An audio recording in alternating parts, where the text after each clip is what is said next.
Hello friends. So ఇది మీకు తెలిసిందే, మన అంకురం ఆర్గానిక్ ఫార్మ్స్లో ఉన్న mini form pond.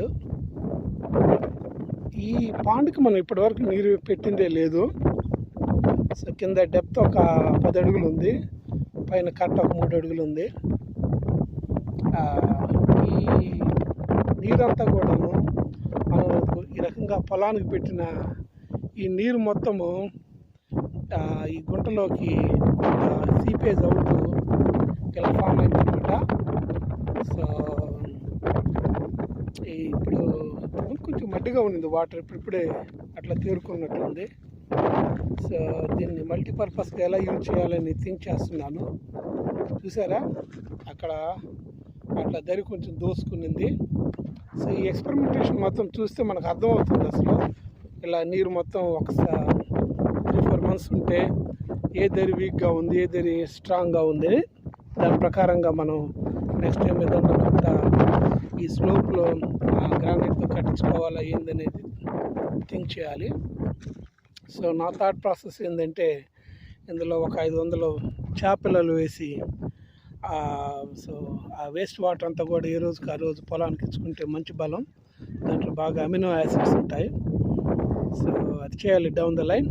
But at this moment అయితే ఫుల్లీ ఫోకస్ ఆన్ కలుపు అనమాట.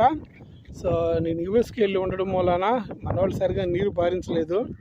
చూడండి, కలుపు తీసి ఈ ఓదర గంటలన్నీ కూడా ఈ రకంగా పక్కన వేస్తూ ఉన్నారు.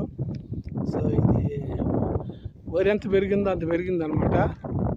సో రోజు 20 మంది పనిచేస్తున్నారు ఒక 10 రోజుల నుంచి, అయినా ఇంకా ఇది లైన్కి రాలేదు. So yeah, we have to see goes. But yeah, so మన ఫామ్లో జరుగుతున్న డెవలప్మెంట్స్ ఇవ్వండి. Thank you. Hello friends. So ఇది మీకు తెలిసిందే, మన అంకురం ఆర్గానిక్ ఫార్మ్స్లో ఉన్న మినీ ఫామ్ పాండ్. ఈ పాండ్కి మనం ఇప్పటివరకు నీరు పెట్టిందే లేదు. సో కింద డెప్త్ ఒక 10 అడుగులు ఉంది, పైన కట్ట ఒక 3 అడుగులు ఉంది.